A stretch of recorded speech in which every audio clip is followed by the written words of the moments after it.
Hey all my Crimsonites, and welcome to the Crimson Cure channel, where we embrace our femininity, increase our womanly value, and celebrate our brothers.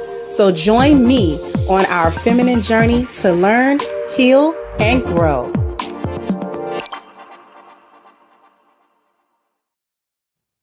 Hey there my Crimsonites, how we doing today? Why is this color changed?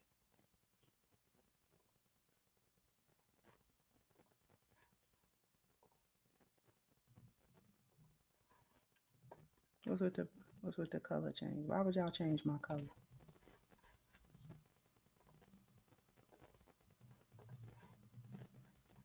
I just now noticed that it's blue. Why would it be blue? Anyway, it's stuff like that. I don't know if stuff like that irk people, but stuff like that irk me. Because why?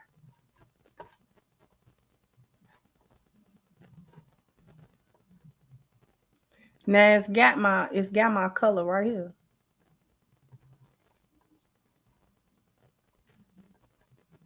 Thank you. Thank you so much, Miss Bashua. The good sis has given out 5 Crimson Cure memberships for those of you who Received one, please thank her in the chat, and also please maintain. And welcome. But now you have been promoted. You are now one of my elite employees. Okay, so we have a continuing of what I'm starting to call, or what I'm gonna call, the war on marriage. There's a war on marriage. I don't know if y'all have noticed that. There's a war on marriage. Period. Everybody is advocating for one reason or another against marriage completely. There are men who are advocating against it because of the divorces and because the women are this and that. And then the women are advocating against it because it's slavery and so forth and so on.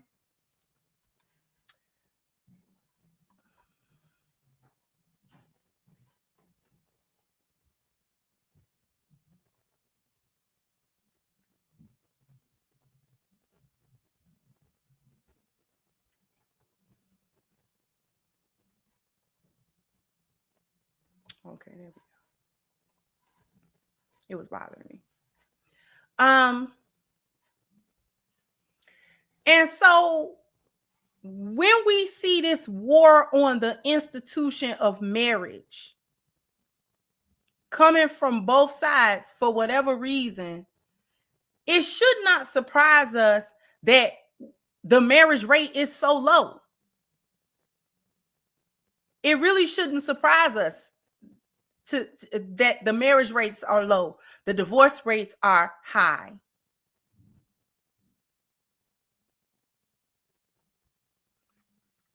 Let me show you a video. And I don't think that this video is new.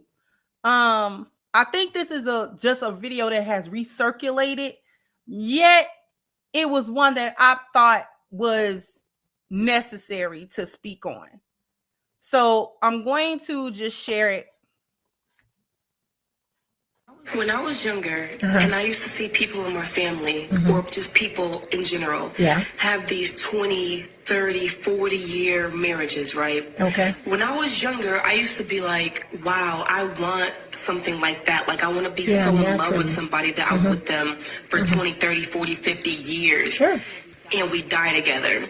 I used to think that what held marriages together for that long was true love. Yeah. And of course, communication, So understanding, what sacrifice, all those kept it? things. Let me tell y'all what really holds marriages together. Okay. Women just putting up with shit. Ooh. That's all it is. Ooh. When you understand that all it takes to keep a man is for you to constantly be forgiving bullshit and constantly just be like, oh, okay, I don't want to lose him, so I'm gonna forgive this, I'm gonna forgive that. Let me know what your thoughts are. That's how long marriage is.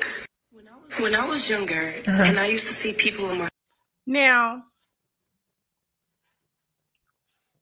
when you hear that, how many people in here think that that's true? Are marriages held together by a woman's silence? Or if not, what is it held together by? When we are talking 20 years or over, is marriage held together by a woman's silence? Just, she don't say nothing. Whatever he do. And however it make her feel, she just don't mention it. And she continues to be the woman that he want her to be or expect her to be. Or how much of that is true?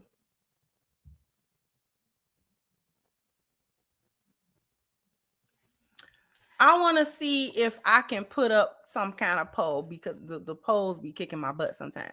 But we gonna see.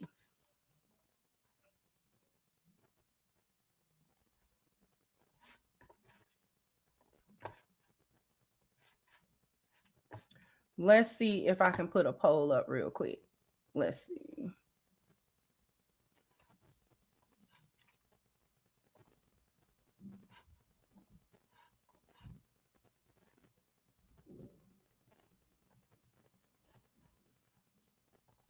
Let's see. Our marriages. Let's see. How can I put it? What holds marriages together the most?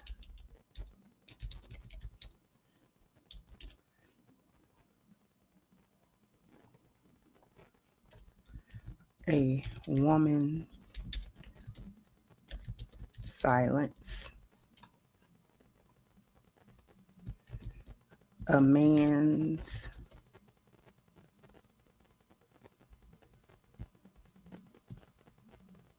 service, values, let's see, aligned values and love,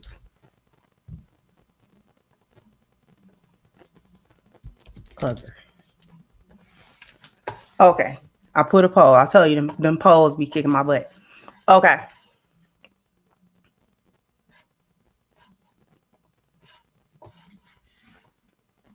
So I went ahead and put a poll up. Okay.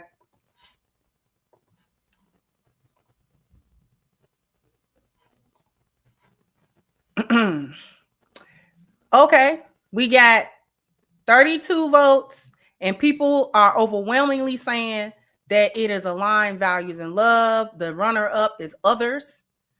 And only 4% is saying a woman's silence. Nobody is saying a man's service. So, okay. We're going to run the poll for the duration. Thank you all for participating. Because the reason I wanted to put a poll up, and it might be an unfair poll because my audience is my audience, right? We smart over here.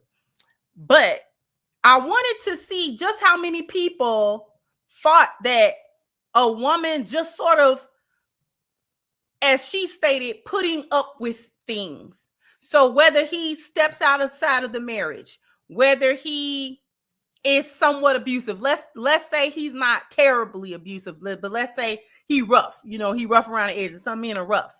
Okay. Some men are hard to get along with. Okay. There are men who don't have that much good personalities. They're dutiful men, but they don't have too good of a personality. So let's say that. Let's say, whatever the case may be, she just kind of falls back. This one is saying that and almost exclusively that has been the thing that in the past has held together these long marriages that everybody so-called idolizes and everybody, is giving they flowers to and congratulating it.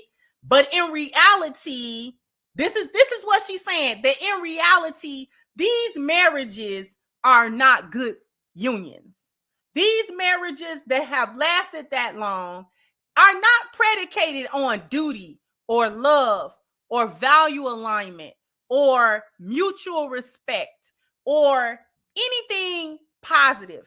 It's almost exclusively, probably 90% and higher, built upon men doing whatever they quote unquote want to do, as long as he pay for the house or whatever, as long as he pay the bills or whatever, that these women that they had, our big mamas, they just sacrificed themselves completely.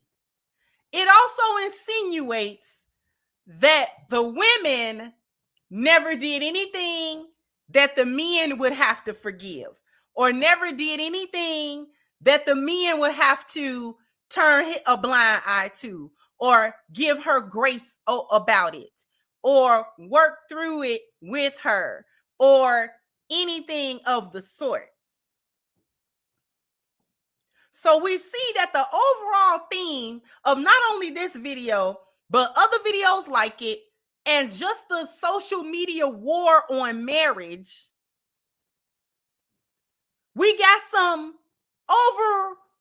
overall themes and some repetitive themes. One of them is that marriage is nothing more than a humiliation for a woman. Wives are humiliated in marriage in general.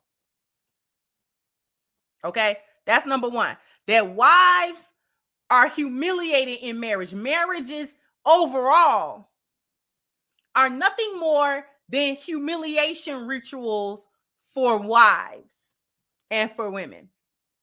And they utilize certain instances that you see on social media in order to back that up. So like there was one that was actually more than one. It was a Christian couple. I don't know their names. And they were doing an interview a few months back on that Jamal Bryant. I think Jamal Bryant is a so-called pastor. And they were doing an interview. And the man in the marriage, he was going on and on about how he didn't like her. That at the beginning of their relationship, she was just useful to him. He didn't like her. And she just kept on being around. He cheated a bunch of times. He let her know about it, like he wasn't trying to hide it. Many times he would neglect her, or he would ignore her, or, you know what I'm saying, and things like that. He would talk down to her. He would say mean things to her, abusive things to her, hurtful things to her. And this woman just sort of was always around. And her side, and you know, they were sitting right next to each other. And her side of the story was that God told her to be with him. So regardless of the things that he was doing that another woman would have left him for, she, you know what I'm saying, was going along with it because she said that she dreamed that God wanted her to be with him. And so it had women in an uproar online. I don't know if anybody remember this, because the thing that they was pinpointing was because she said she would get him ready to go to his side chick. Like she would iron his clothes. She would get him ready so he could go, and he would be gone. He said, I would be gone 2-3 days. I'll be gone 2-3 days to my side chick house. The women that I really like I really like those women, but I didn't like her. Okay. I didn't like her. And so, you know, that was supposedly the beginning of their marriage and relationship. And if I'm not mistaken, that couple in particular has been married more than 20 years or whatever. Okay. And so, yeah, she said it. They were sitting right next to each other talking about it. She was smiling and laughing. She was like, yeah, I would iron his clothes. I would make sure he was presentable. I knew he was going to another woman. He would tell me how much he was not attracted to me, how I didn't turn him on, how I just didn't do it for him. And he was going to the women that did it for him, essentially. And that was their love affair. That was their love story. And because there have been instances of couples like that getting online to tell their story or whatever the case may be, women who are anti-marriage, who speak against marriage, and we'll get into why they speak against marriage, but women who speak against marriage have utilized these instances to talk about how wives and wifehood in and of itself is nothing more than a space for a woman that a man can use, and he humiliates her in the process of that. Okay. All right. So other overriding themes: marriage is nothing but a humiliation for a wife. Wives are always getting cheated on, abused in some kind of way, whether it's verbal, physical, emotional, financial, they say, and all of these sorts of things. That a wife in a marriage is silenced and or ignored. Her needs, her wants, her desires, her feelings are not of any consequence to the husband. He doesn't care about none of that stuff. You know, it's better if she just shut up. It's better if she just shut up. It's better if she just go and sort of kind of like be in the corner until needed, right? That she's unloved by her husband and undervalued by her husband. And she is treated as a utility only. She's only there to birth the kid. She's only there to take care of the house. She's only there to, you know what I'm saying, provide whatever it is that the husband needs her to provide without actually loving her or really too much caring about her. Like, he'll pay, but he don't like her. You understand what I'm talking about? This is the mindset. Okay? This is the mindset that the hyenas are coming from, which gives birth to videos like this and other posts that are supposed to convey the same thing. What these things do is they actually attack the foundation of marriage. And it purports that there's no such thing as a good marriage, or that a good marriage is so few and far in between that it's not worth mentioning. It's not worth mentioning. Okay? It's not worth a mention. Nobody needs to talk about good marriages because good marriages where? Good marriages how? Right?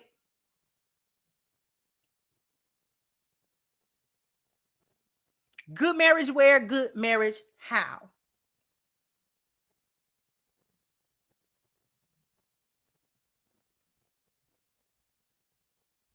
So we've got a full-blown war online that is against marriage. I find it interesting that we're not really talking about the actual things that make marriages not good or what's driving up the divorce rates and driving marital rates down. We've said that the marriage itself is the problem. Not us, but it's being said on social media that marriage itself is problematic. Okay? So when we hear men advocate against marriage, they're usually advocating against it based on divorce laws and things of that nature. They're advocating against marriage because of the ease with which a woman can file divorce papers. They're advocating against marriage on another front because it's like, what benefit are women to men in reality? Like, beyond sex, what's the purpose of women? Right? The women don't serve a big purpose in a man's life outside of sex. Maybe a few other things here and there, but nothing. Like, women can't come into a man's life and do anything for him that he cannot do for himself, essentially. So, and when women advocate against marriage, their argument, their talking points is it's a form of slavery. It is a form of some type of abuse that the women are going to go through, that the women are automatically silenced, the women are automatically stupid, the women automatically have low self-esteem, and the men are taking advantage of the women in a marriage. Y'all with me so far? Yes, absolutely. Because a war on a marriage is the war on family. It's also the war on community. It's the war on a culture. It's a war on everything. If you attack the ability of men and women to actually get together in a meaningful, positive way, then you prevent families, healthy, functional families, from being produced. If you're gonna limit the amount of families to a nominal number or marginal number, then that prevents a community, a functional community, from being produced and coming together and having a single-minded goal or overarching set of values that they live by. Okay?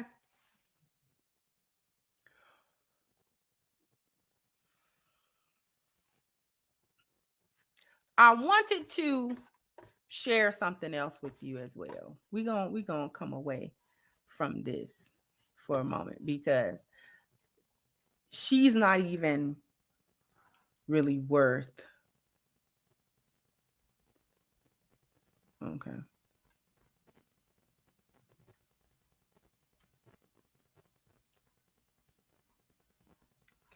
Then you have stuff like this. Women get online and say these types of things.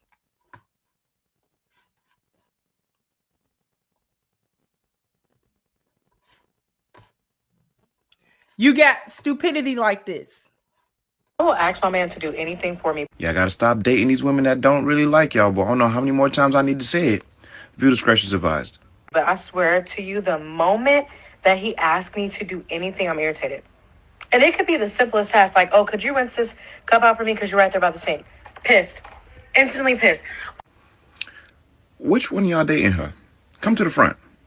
We need to talk. We need to have a conversation. Come to the fucking front. Because what I'm trying to understand is, how do you even deal with somebody like this? Because if she came online to tell us about it, I know it's happening right in your face. And how do you deal with that? How do you endure the fact that whenever she needs something, I got it, no problem. But if I ask for something as simple as her rinsing out a cup because she's next to the sink and she catches an attitude with me, I deal with that. That's no problem.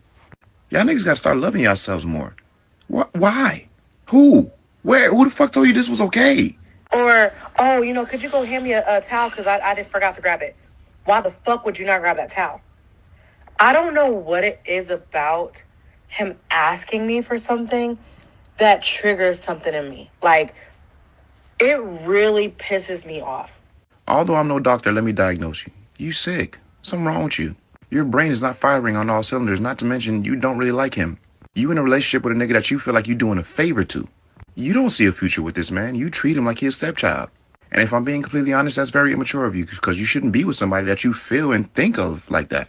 And to add insult to injury, you got on here and told us about it. Like I think that's the most baffling part of it all. It's one thing that you being that kind of way to somebody that got your back, but then you got online and said, you know what? How can I make this shit worse? It's the Jada Pinkett effect. I'm already fucking him over at home. Let me tell the world about it. He needs to feel me. The disdain I have for people like this is just, it runs so deep for me. Because y'all absolutely deserve the worst. But it's not up to me, and that shit really frustrates me sometimes. But you know what? I know they ain't gonna listen to me. I'm just a normal guy. Y'all keep the change. I will ask my man to do anything. You got women online that do this. You got women online that say that. That's anti-marriage too. It's anti-marriage because it's anti-man. It's anti-marriage because it's anti the man I'm with, I don't respect. And it perpetuates a mindset where the groundwork for that has already been laid. Feminism already laid that groundwork. So it's easy for women to get online to say things like that and don't feel no way about having said it.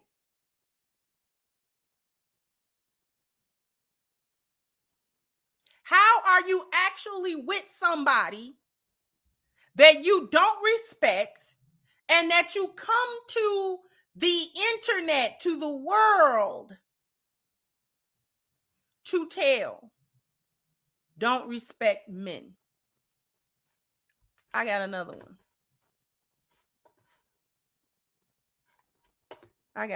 Real quick. Hold on.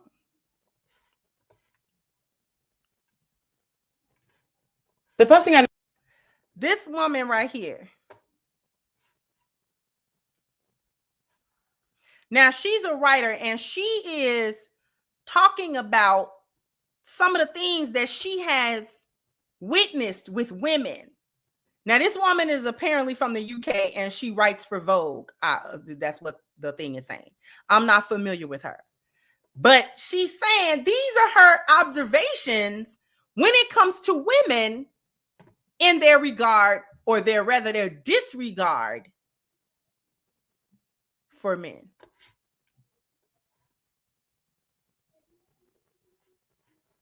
Notice online is that there are a lot of women posting their boyfriends, their husbands, and like cropping out the face entirely. Like people would drop entire videos of their wedding or their surprise proposal, and every angle of the man was just like completely obscured.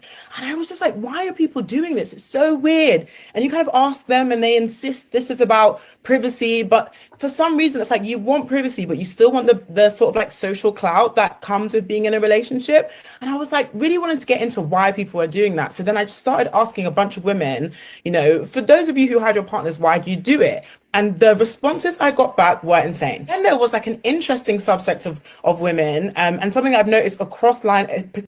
So now let me pause it for those of you who don't quite get what she's saying. She's saying that she noticed an online phenomenon. She, as a writer and as of someone who writes articles and this and that, she noticed that women will post their weddings, they'll post going out, they'll post vacation things with their man, husband, boyfriend, whomever, and he will be completely cropped out. And she's saying that she noticed this happen quite a bit.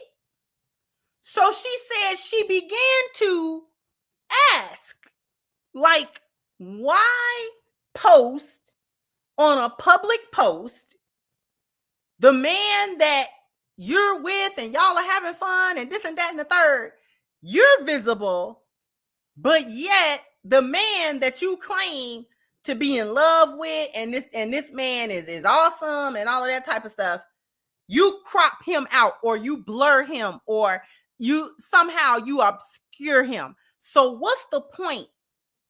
So now she's telling some of the responses that she received after asking that question. Particularly across all of my comments of women who were just like, being with a man, period, is embarrassing. Like, it doesn't matter about anything that was said before. Just the very act of being with a man is somewhat embarrassing. And then I really wanted to get into that because I thought that's what's really interesting here. And you kind of just can tell there is this feeling, you know, men are going this way, women are going that way, right? Whether it's our politics, education, income, employment, women are on a upwards trajectory, like leveling up, becoming the best version of themselves, and men are not keeping up. And so now when you see a woman who is just killing it in her prime, and then you see her with a man, it's like, whoa, oh, the men have like, it's been a mixture. Some men have been like, I hear what she's saying, I agree. So I want y'all to be clear. She's not giving her opinion. She's relaying the responses that she got from out of her comment section. When she asked, why do y'all obscure the men and this, that, and the third, and you know, and she's saying, they saying, oh, it was for privacy. But when she's saying, when she asked more questions, it's not for privacy. So she was trying to figure out, you want the clout, which is why you posted it. You want the clout of being able to say you had a man, you went this way, you went that way, blah, blah, blah, blah. But then when you really start answering the question, she's saying that the women are saying the men are embarrassing to them in general. Embarrassing. Same thing that the first lady in the first video that I showed you said, that it's embarrassing. Having a long marriage, keeping a man, having a long committed relationship is an embarrassment for the woman in the relationship. And now she's telling us further about the responses that she received. Why is it embarrassing? So she's saying that the women in her comment section was saying, oh, well, the women are leveling up and the men can't keep up, and so it's just embarrassing. Yet you want the man. So this is what she's saying. She's saying this is real interesting, these responses. We're going to let her finish. Collectively as men, we need to do better. And, but those aren't the most vocal voices. I think there are a lot of men being just kind of outraged and saying things like, this is why you're going to be alone, and this is why no one wants you, and you're just angry and you're mad and you're bitter and you're jealous. A lot of that, I think a lot of men probably feel a bit, I guess worried or threatened that if being seen with a man is embarrassing, what does it mean for them? And I think they worry about that and they project that on me. But overall, they're just really, really angry, and understandably. But this is what I wanted to spark. I wanted people to feel angry, because I wanted people to be convinced, or not convinced, or just like energized for change. Basically, if being with a man now is embarrassing, then collectively men need to just step up. The first thing I noticed online is that there are a lot of women posting their. So I wanted to show y'all that she just did a real quick, what are y'all talking about? And unsurprisingly, the women in the comment section started repeating everything we hear that the hyenas say. The men don't keep up. They're not leaders. They don't earn as much. They're not, you know what I'm saying? They're not earning. They're not pulling their share. They don't have enough money. They don't have this. They don't have that. They're not doing this, not doing that. Yet you want the clout of being with a man. How does that work? If being with a man is embarrassing, how do you also get clout off being with one? If being with a man, if men just in general in their existence is an embarrassment, how is it clout to say you with one? Because that's where they get the clout from. They get the clout for even being with him to begin with. I'm going to expound more, but after these messages, we'll be right back. I need everybody to go to ashkicking.com if you're looking to keep your skin looking, feeling its best, smooth, and smelling good. Then you need the body butter that's on the screen right now. If this is going to be your first order, please take 10% off of your order using the promo code Crimson at checkout. Once again, the link is pinned to the top of the chat, ashkicking.com. All right, I owe you guys a bam, bam, bam, bam. You gotta hit the like button, bam, bam. You gotta go ahead and hit the like button. Thank you so much, Roz. I love your show, Miss Kendra. Keep blessing the people with wisdom in a way only you can. Thank you. No, thank you. Thank you so very much. Thank you so much, Stefan. Said that's sad. It is. Thank you, Naeem. Said that even attacking marital private PDA. How? You mean like, wait a minute, PDA as in public displays of affection? Thank you, Terenzo. So the females making these ignorant, one-sided, divisive analogies about everything are in fact the embarrassment themselves, not the man. This type of psychological thinking can't be fixed. Thank you so much. I appreciate you. Thank you so much, 21st Century. You said women have been coddled too long, and I think that's the real problem. We as men created a problem, but it's up to us to correct it. Not by being mean, but just not caring.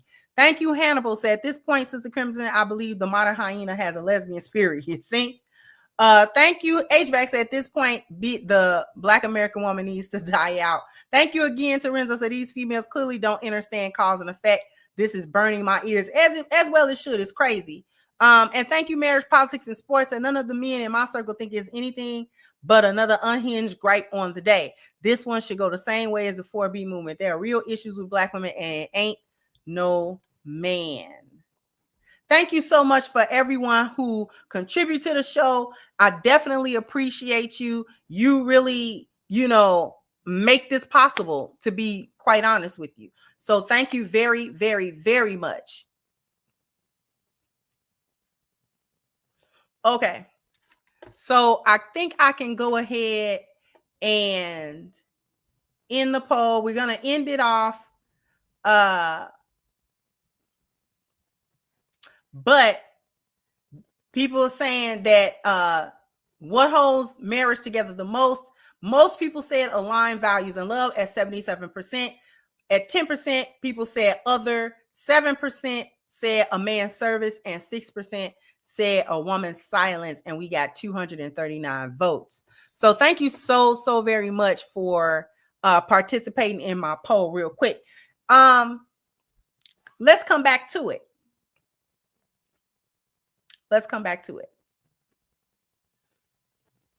How is it that being with a man is an embarrassment and you clout chase by being with one? The men, it's either problematic or it ain't. You either want a man or you don't. You either want a man or you don't. Listen, let me tell some of y'all something. Men are men, and they're gonna be men. Their natures are not gonna change because of you. Okay? And you can take that however you want to take that. If you want to take that as a positive, take it as a positive. If you want to take that as a negative, take it as a negative. And the reason why it don't really matter whether you take it as a positive or a negative is because even y'all chicks that call yourself think that men are this and men are that, stay wanting one. You stay wanting one. So whether his nature is to be good to you and to love you and take care of you, or you think his nature is to abuse you, lie to you, and cheat on you, it don't even matter, because y'all stay wanting one to begin with. For all of the foolishness, you stay wanting a man. Y'all claim he don't do nothing but cheat, but you still want one. You claim they just want to go 50-50 and they don't make enough money, yet you still want one. You claim they don't really take care of the house, they don't take care of the kids, they don't do this, don't do that. You still want one. You still want one.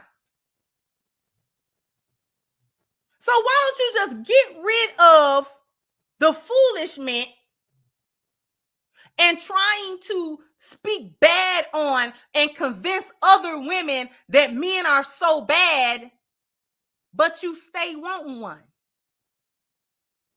You stay trying to clout chase by having one, because the same hyenas that talk crap about men, when they talk to women and find out that the women don't have a man, they say the same thing. You ain't got no man. Where your man? So they get on here to try to shame like lionesses and try to tell us it ain't no flex to have no man. It ain't no flex to be married, because these are situations that you're in, and he probably don't respect you, and he probably don't like you, and he probably this and he probably that. But when they get around each other, they do the same thing. You ain't got no man, where your man? I can take your man. It's a clout that they chase. Y'all are not going to be able to stop needing validation from men. Whether you are on, the lionesses are not complaining about it. It's the hyenas complaining about it. They're complaining. They're complaining. And they're complaining for a couple of different reasons.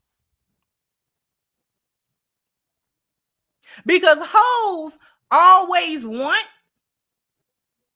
the best of men and be mad they can't have them.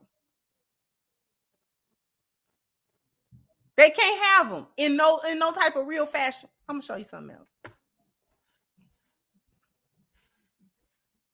I'm gonna show you something else real quick.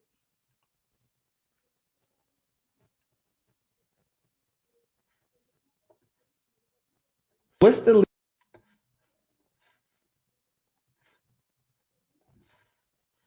least amount of money a man could make to really date that Chinese I've kitty dated, that I personally that you dated? personally dated? Respectfully. Shit. No less than 10 million. There you go. That's the answer we was waiting on. You know what I'm saying? You gotta spend $1 million on kitty. Hold on though, but people don't understand this. When you are a pretty bitch, I don't give a fuck if you was born that way or you made it that way.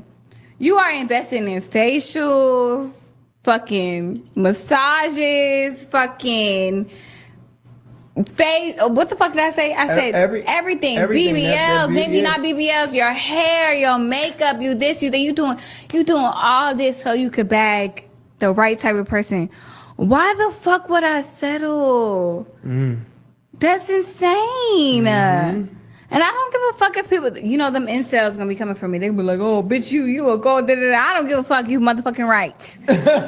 What's the least amount of money? I spent all this to be a baddie. Why would I fucking settle? Talk your And shit. rich men like pretty women. Simple. So if it's a girl And out pretty there, women like rich men. what age did you start dancing?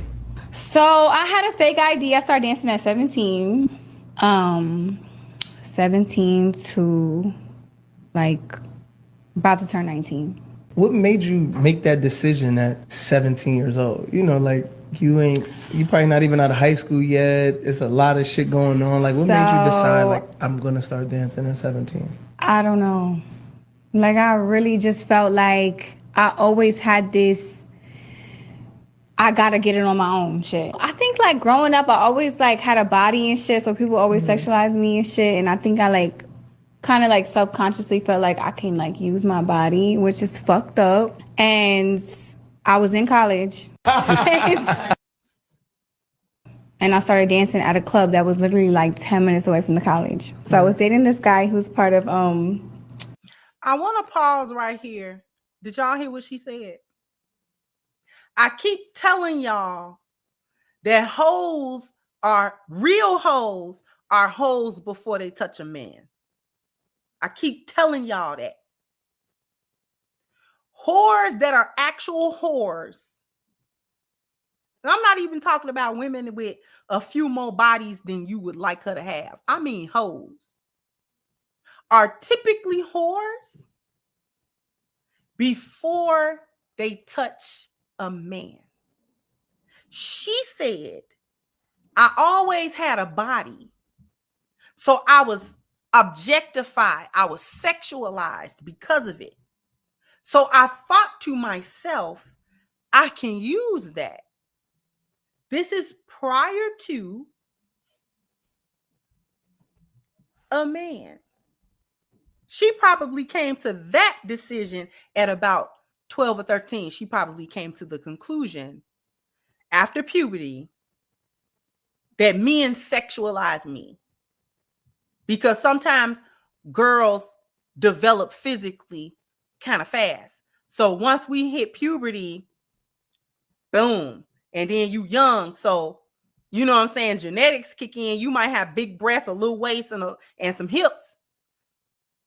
If you 12 or 13 with that, it's a man somewhere wants you. Okay? Let's just be real. It's a man somewhere ogling you at 12 or 13, if indeed you're built like that at 12 or 13. I've seen it with my own eyes. Girls that developed real fast, had big breasts, had a big butt, had a little bitty waist, you know, she's young and all that kind of stuff. Listen when I say.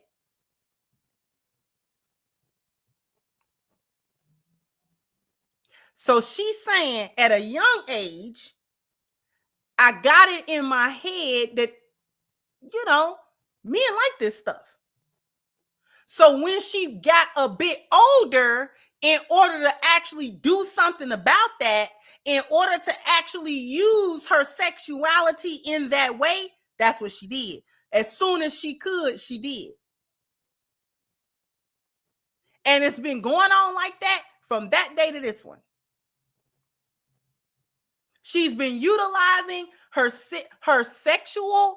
sexuality and all of that. She been utilizing it to get what she wants out of men the entire time. These are the types of women that you cannot marry. You'll be in for it if you do. You'll be in for it if you do. She cannot be married. She's not marriageable. She's not marriageable at all. It's not the amount of bodies that makes her unmarriageable. That's just a part of it. That's just a part.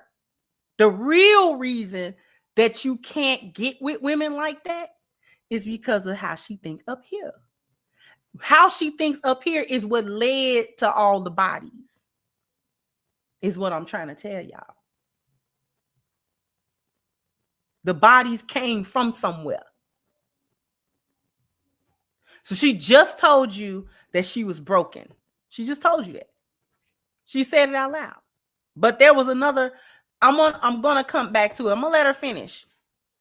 ASAP Mob at the time. Yeah, what's his name? His name was ASAP Relly. Okay. I don't know if you know him. At what age? What age was you dating him? I was 17. Okay. 17 turning 18. Okay. So he was a little older or younger? He was older. Okay. But maybe that's what it was. He was just like around a lot of bitches. Bitches that was bartending, bitches that was stripping, bitches that was just doing whatever. And I felt like, okay, well shit, if that's what you like, then I'm about to get into the same shit. And I started dancing at a club.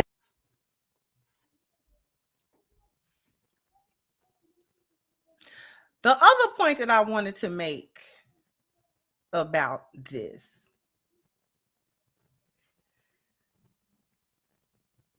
they can't get the men that they really want. The statement that I made before I played that video was that hoes always want the men the best out of the best, but they don't qualify for those men. She don't qualify. She said he got to make 10 million or more, like minimum 10 million. That's what he got to be worth. She's not marriageable. This is why she's talking about little rappers and stuff. And I'm going to say something else. This is why Kevin Samuels, may he rest in peace, said what he said about the high value man. And this is why he didn't count entertainers and athletes. He didn't count those men in the high value man category. He counted like businessmen and things of that nature. And I think people have lost the plot on that. The reason why he did not include entertainers and athletes into the high value man category is because they are not the same caliber of men who had to pull things out of the mud to get where they are. It's not about the money. It was the high value man conversation was really never about the dollar amount that a man could make. It was never really about that. His dollar amount came as a result of who he was and who he cultivated himself to be as a man. That is what a high value man is. A high value man was a man who had high values, not just a high bank account.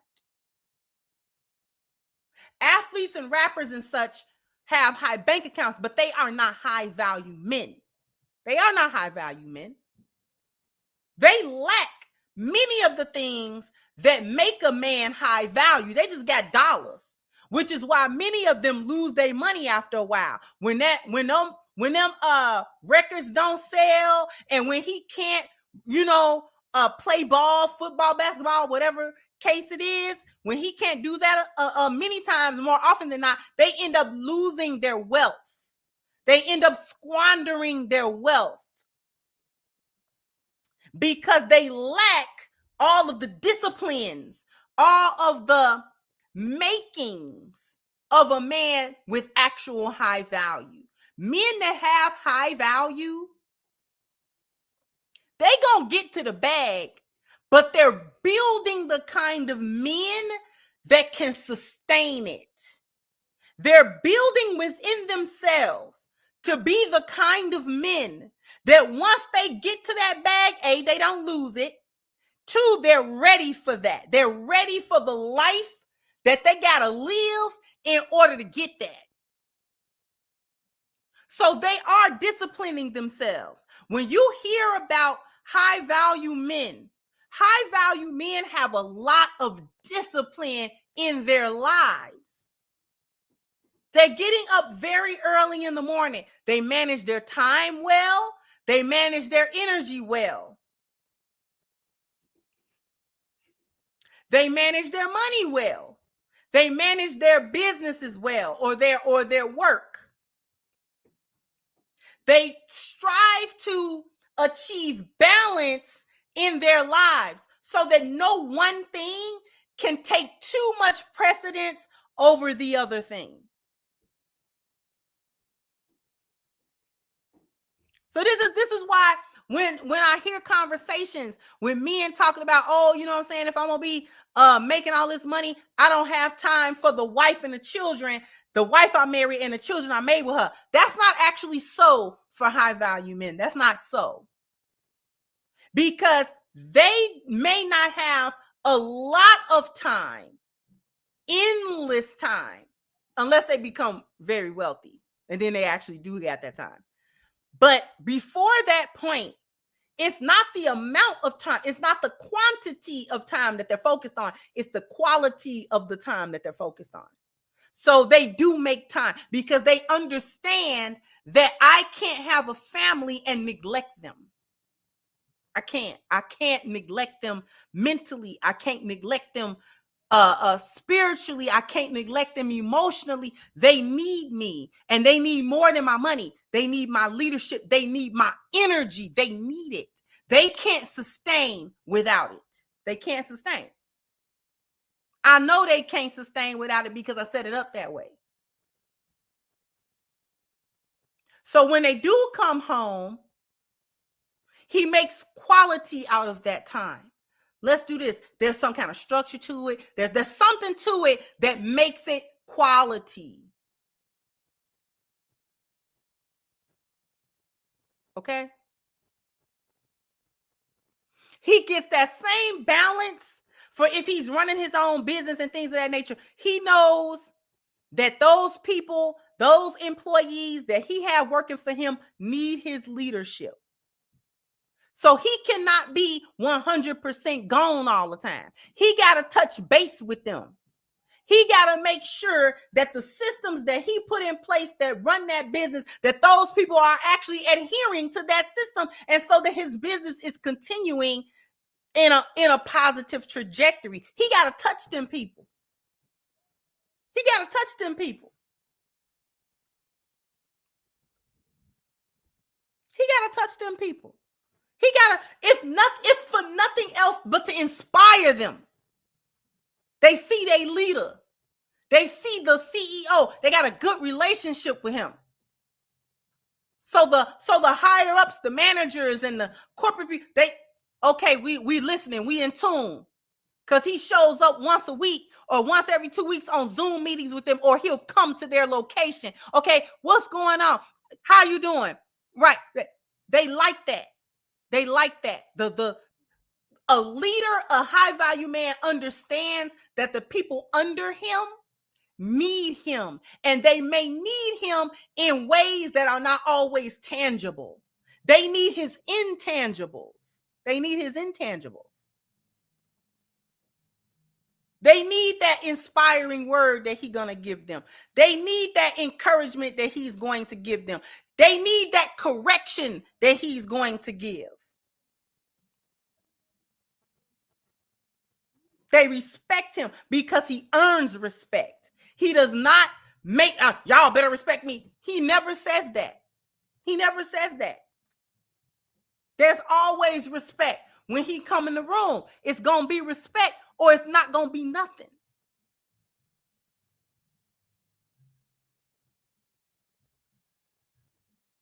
So a high value man is a man of high value. He has high values. His values mean something to him. He's cultivated them. He has built himself through trial and error.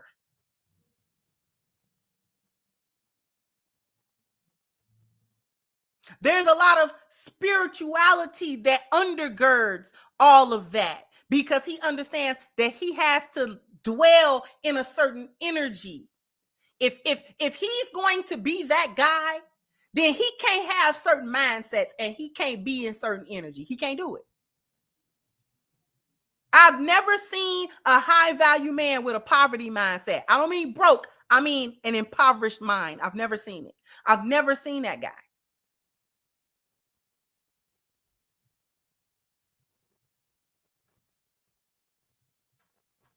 There is order in his life, and it's order for a reason. He put it there. It's not haphazard. He don't do nothing haphazard in his life. Everything has a purpose. Everything is a reason for it. Even leisure, it's a reason for that.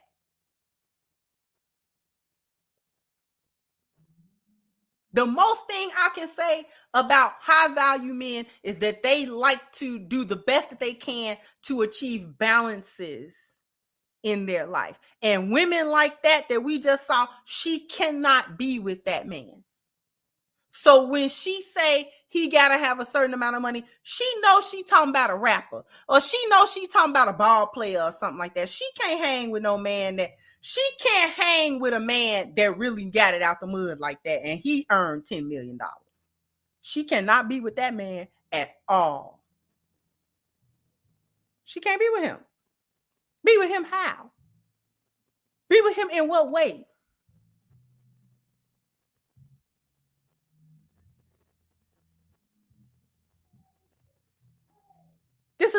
Those are the men that hoes want, and them the very men they can't get. Which leads us all the way back to the first point of why they talk against marriage. Because it's sour grapes.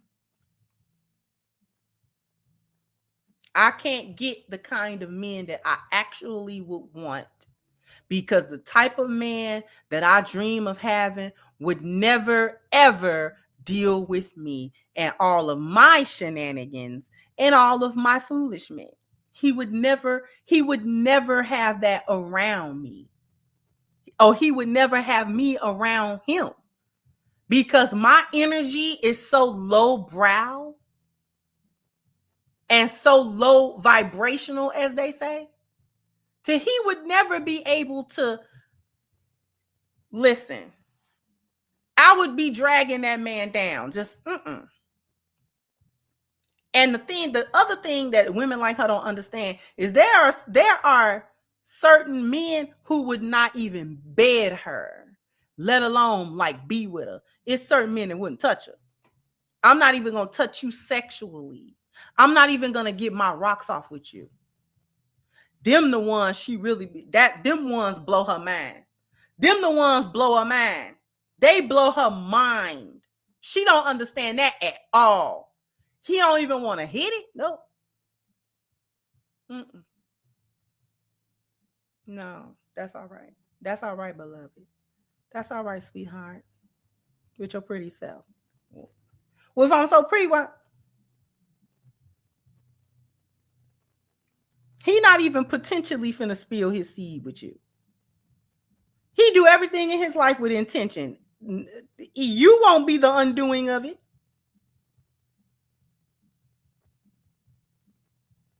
You will not be the undoing. If it get undone, it won't be by you.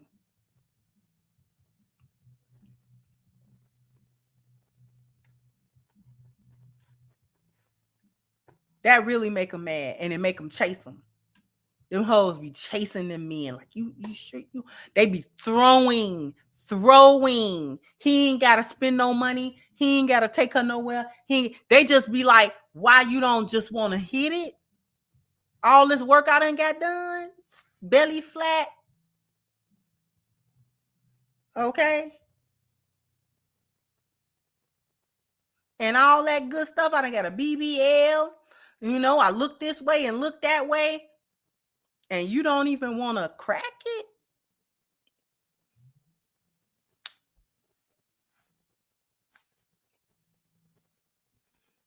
They be all the way gone with that one, baby. They don't understand that at all. That really trip them out.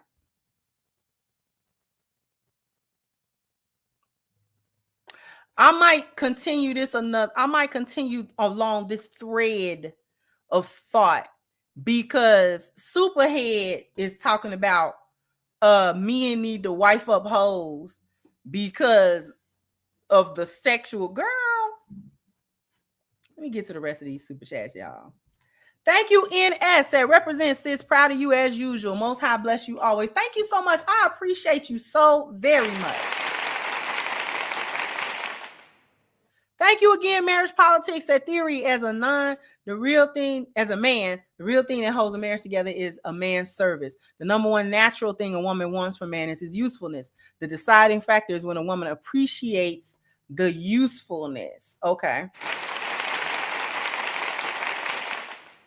And thank you once again, 21st Century said, what's insane about this conversation? I had this same conversation with my woman.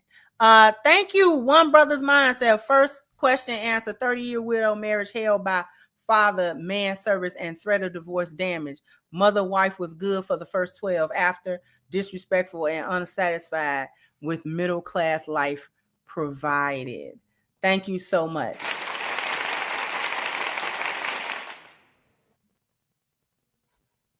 I appreciate you. Now, marriage, in my opinion, is held together by a combination of all of those things. It is a woman's silence. It is the grace that a wife give a husband. But it is also the grace that a husband give a wife. Because without grace, what do you have? If we're married, but we can't ever forgive each other, then what? The marriage falls flat. It falls on its face. Divorce rates go up, not just because divorces are easy to get, but because the marriage is easy to leave. We don't have any type of not only safety in the marriage, but we don't really care about it that much. And so therefore, it's easy to disregard a situation or a marriage that doesn't mean much to either party. Both people disconnected in one way or another. So a woman's silence is necessary. A man's service is necessary to keep the marriage together. He does what he does as a husband, as a man. Because if the woman does not function like a woman and a wife, and the man does not function like a man and a husband, how can the marriage stand? It cannot. Because everybody has rights. Everybody has needs that need to be met. And those rights that need to be observed and those needs that need to be met are met by the man and the husband, the woman and the wife.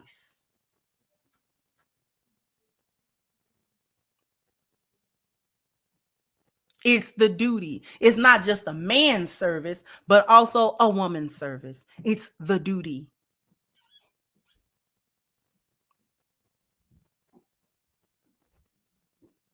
And the thing that gives any married couple the fortitude to go as long as they go is the alignment of spirituality and value. That is the foundation of a marriage that gives it and gives the two spouses the fortitude to move forward past challenges, past obstacles.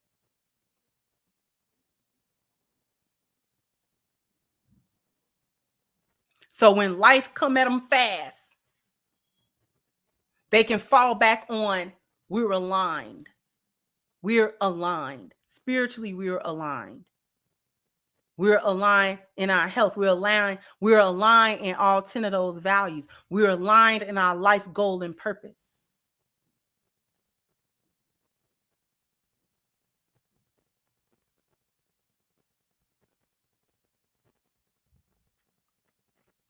That's the foundation that lets all of the things, it lets the couple, it tells the couple, we've got something to fight for. You'd be surprised how many people come together and did not make sure that they were aligned, which is where these divorces is really coming from. Because people are so unintentional, TCW. You won't even believe how unintentional the everyday man and woman is in their whole life. Not only with relationships, but with just about everything. No intent. No intent. When we look at the 10 life values, most people are unintentional for all 10. How many people have not settled on what their spirituality is? They don't know. They're non-denominational. They just believe in the universe. It's here or there, and it doesn't really have a lot of standards to that. How many people are lackadaisical and non-intentional about their health? They just assume that they'll be healthy. They don't do anything to actively make sure that they are healthy or remain healthy or become healthy. They we just going through life. We just eating whatever. We just doing whatever. And oh my God, a sickness hit me. Oh my God, I gained weight. Oh my God, my eyesight. Oh my God, diabetes. Oh my God. But they were unintentional about all of this stuff. Family, unintentional. Having babies, getting pregnant, getting somebody pregnant, moving in. It's a situationship. We had no talk. We just vibed. It felt good. One night stand. Baby daddies, baby mamas. We got married, but it was for this reason. It was for that reason. Their appearance, most people lackadaisical about that. Most people, some people have a basic hygiene, but then after basic hygiene, some people don't have that. They don't care about how they appear to the world. They're not intentional about how they have dressed, how they speak, how they come into a room, and what that says about them. Nothing. The people are not intentional about their dwelling. They just getting to be a place where they can lay their head, and they ain't got no future about it. They don't have no future thought about how we're going to get from one place to another, how we're going to get from point A to point B on things. Most people have not even thought about point A, point B on any of it. Mobility. Most people have not thought about point A to point B and what happens in between point A and point B. How do we get there? How do we do any of this? I just want to move to such and such place. Why do you want to move to that place? They don't even know. They don't even know what's in that place that they want to move to. I just heard it was cheap rent over there. I heard it was a good job over there. I heard no intent on education.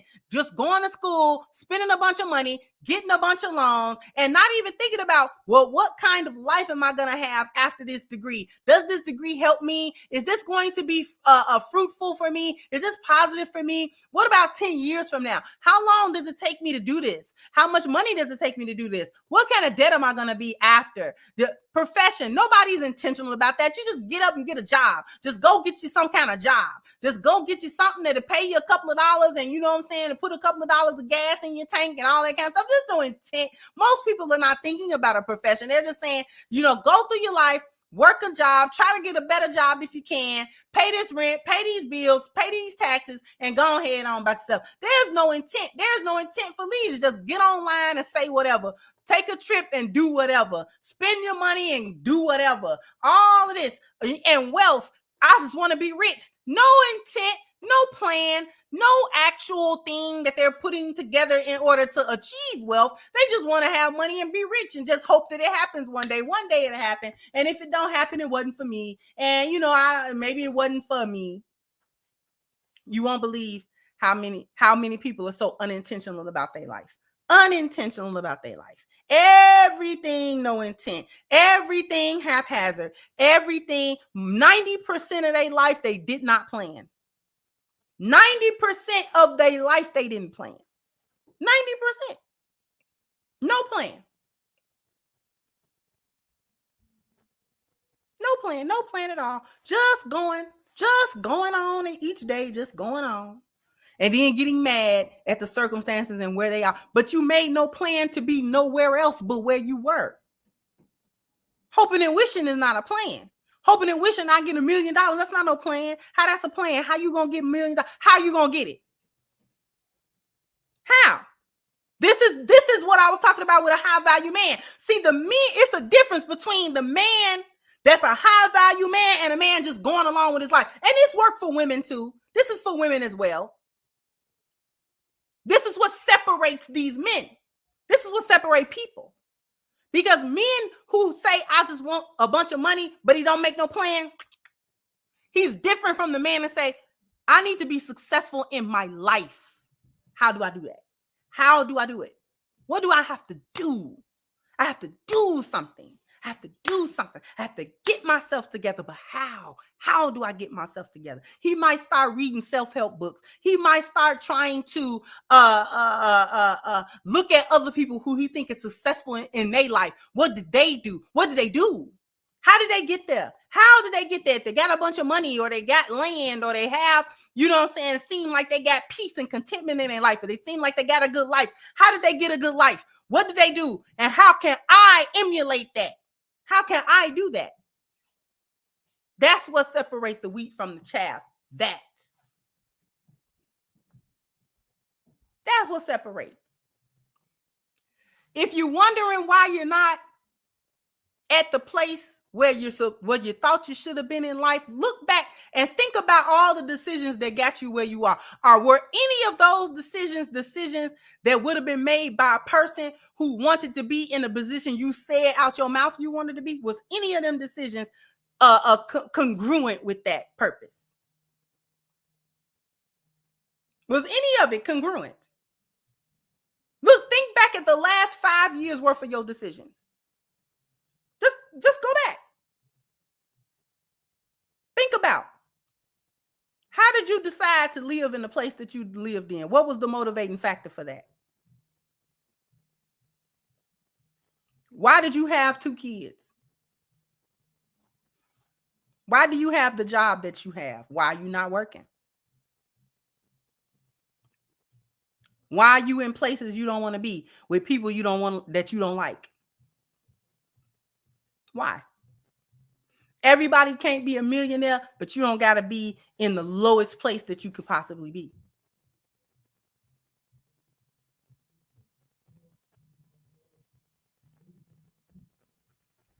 So many people, not intentional, no intent.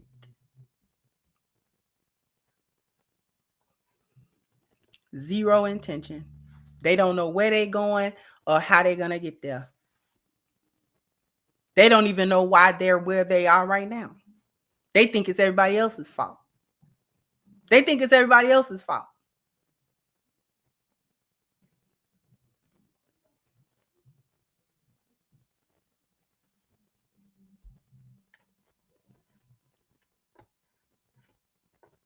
Most people are on autopilot, men and women alike.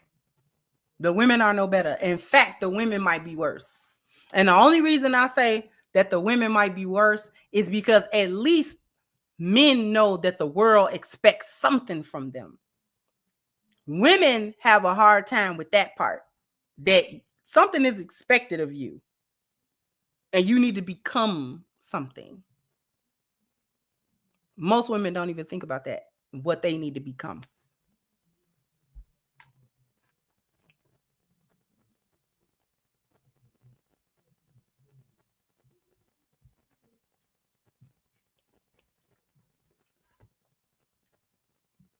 Anyway,